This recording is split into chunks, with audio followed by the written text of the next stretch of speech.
Hi friends, ఈరోజు అయితే మేము వెజిటేబుల్ బిర్యానీ చేస్తున్నాము. వెజిటేబుల్ బిర్యానీకి కావాల్సింది పట్టా లవంగాలు, బిర్యానీ మసాలాలు, ఇంకా ఎర్రగడ్డలు, పచ్చిమిర్చి, టమోటా, కొత్తిమీర, పుదీనా, అల్లం తెల్లగడ్డ పేస్ట్. ముందుగా అయితే దబర్లో నూనె వేసుకోవాలి. నూనె వేసుకొని ఎర్రగడ్డలు, పచ్చిమిర్చి వేసుకోవాలి. ఎర్రగడ్డలు, పచ్చిమిర్చి తరుక్కొని వేసుకొని బాగా వాటిని నూనెలో ఫ్రై చేసుకోవాలి.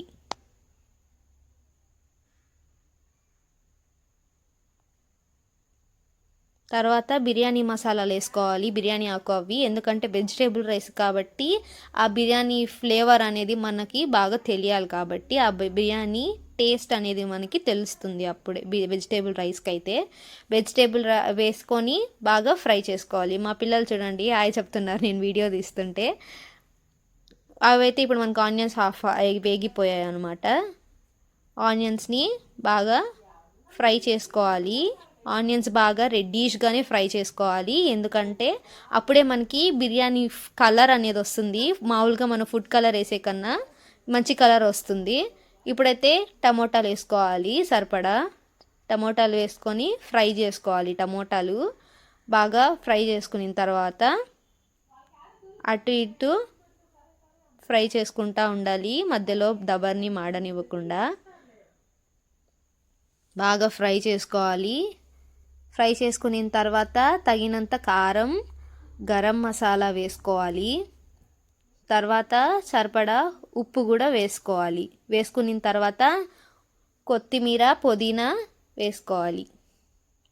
కొత్తిమీర, పుదీనా ముందుగానే నేను కట్ చేసి పెట్టుకున్నాను, వేసేసుకుంటున్నాను. ఇప్పుడు వాటిని బాగా ఫ్రై చేసుకోవాలి, మసాలా అంతా పట్టేటట్టు. ఆ టమోటా పేస్ట్ తర్వాత అల్లం తెల్లగడ్డ పేస్ట్ వేసుకోవాలి. ఆ బిర్యానీకి సరిపడా అల్లం తెల్లగడ్డ పేస్ట్ వేసుకోవాలి. ఎక్కువ వేసుకున్నా కూడా మసాలా ఎక్కువైపోయి ఎక్కువ తినలేము.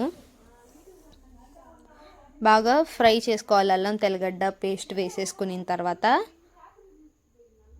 బాగా ఫ్రై చేసేసుకుందాం. ఎప్పుడైనా ఫ్రై చేసేటప్పుడు సైడ్ నుంచి కాదు మధ్యలో నుంచి ఫ్రై చేసుకోవాలి. అప్పుడైతే దబ్బర మాడకుండా మనకి 4 సైడ్స్ అనేది బాగా ఫ్రై అవుతుంది అనమాట మసాలా. ఇప్పుడైతే మనం పెరుగు వేసుకుందాం. సరిపడా పెరుగు వేసుకోవాలి. ఎక్కువ పెరుగు వేసుకున్నా కూడా మనకి పులుపు అనేది వస్తుంది అనమాట. అట్లా రాకుండా దానికి మసాలాకు సరిపడా వేసుకోవాలి. తర్వాత వెజిటేబుల్ రైస్కి వెజిటేబుల్స్ వేసేసుకుందాం. నేనైతే బీన్స్, క్యారెట్, పొటాటో తీసుకున్నాను. వేసేసుకొని వాటిని బాగా ఆవిరికే హాఫ్ ఉడికిపోయేటట్టు చూసుకోవాలి. మనం చికెన్ బదులు వెజిటేబుల్ రైస్లో మిల్లీ మేకర్స్ అనేది వాడుతుంటాం. నేను కూడా మిల్లీ మేకర్స్ వేస్తున్నాను. మిల్లీ మేకర్స్ ఫస్ట్ హాట్ వాటర్లో ఒక 10 మినిట్స్ వేసి ఉంచేయాలి. ఆ తర్వాత వాటిని బాగా పిండుకొని నీళ్ళు లేకుండా వెజిటేబుల్స్ తర్వాత వేసిన తర్వాత వేసేసుకుందాం. వేసేసుకొని వాటిని నీళ్ళన్నీ బాగా ఒడిచిపెట్టట్టు పిండి వేసుకోవాలి. వేసేసుకొని మనం వాటిని బాగా ఫ్రై చేసేసుకుందాం. ఎందుకంటే ఆ ముక్కలు, ఆ వెజిటేబుల్ ముక్కలు ఇంకా మిల్లీ మేకర్స్ మసాలాలకి పట్టేటట్టు బాగా కలుపుకుందాం. అటు నుంచి ఇటు, ఇటు నుంచి అటు బాగా కలిపేసుకోవాలి. ఎందుకంటే మనం వేయించుకున్న మసాలా ఆ వెజిటేబుల్స్కి బాగా పట్టేటట్టు చూసుకోవాలి. మనం ఎలాగైతే చికెన్ బిర్యానీలో ముక్కలకి పట్టేటట్టు చూసుకుంటామో అలాగా బాగా పట్టేటట్టు చూసుకోవాలి. వెజిటేబుల్స్ అనేది ఆవిరికి హాఫ్ బాయిల్ అయిపోయేటట్టు చూసుకోవాలి. ఎందుకంటే మనం వేయించేటప్పుడు ఆ వేడికే ఆ వెజిటేబుల్స్ ఉడికిపోతాయి. తర్వాత మనం బియ్యం ఎంత తీసుకుంటున్నామో దానికి సరిపడా ఎసురు పోసుకోవాలి. నీళ్ళు పోసుకొని ఆ ఎసురులో బాగా మిక్స్ చేసుకోవాలి వెజిటేబుల్స్ వేసుకున్నవి. చూడండి ఇప్పుడైతే నేను బియ్యం వేసేసుకున్నాను. బియ్యం వేసేసుకొని హాఫ్ బాయిల్ చేసి పెట్టేసుకున్నాను ఎసురులో. ఇప్పుడైతే ఉప్పు చూసుకోవాలి మనము. ఇప్పుడు ఉప్పు చూసుకుంటే సరిపోకపోతే ఇప్పుడు ఉన్నప్పుడే మళ్ళీ తిరిగి వేసేసుకోవాలి ఉప్పు. సరిపోకపోతే ఎంత కావాలో తగినంత.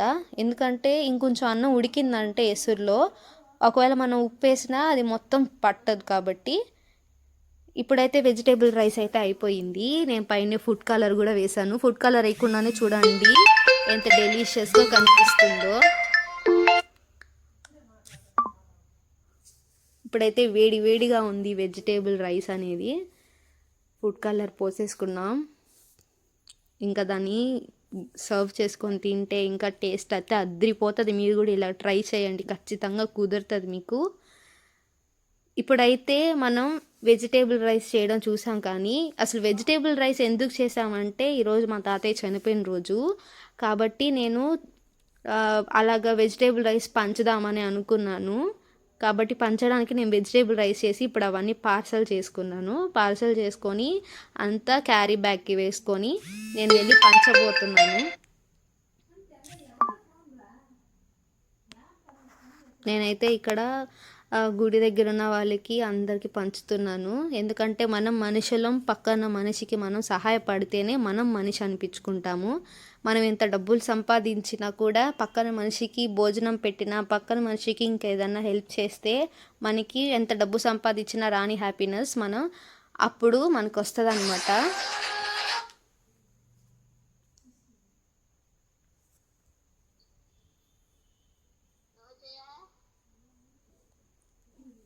మా ఆంటీ అయితే ఇలాగ ప్రతి అకేషన్ అంటే ఖచ్చితంగా ఆంటీ ఇలాగా అలా ఫుడ్ పంచడం కానీ ఏదో ఒక హెల్ప్ చేస్తారు.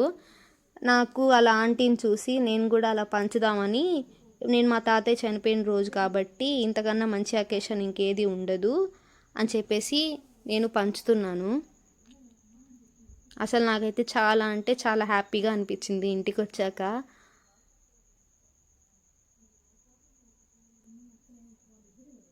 మనం కూడా పక్కన మనిషికి సహాయపడాలి ఎప్పుడైనా సరే. అంతే ఫ్రెండ్స్, చూడండి వాళ్ళ ఫేస్లో హ్యాపీనెస్ చూస్తేనే నాకు అసలు చాలా హ్యాపీగా అనిపిస్తుంది.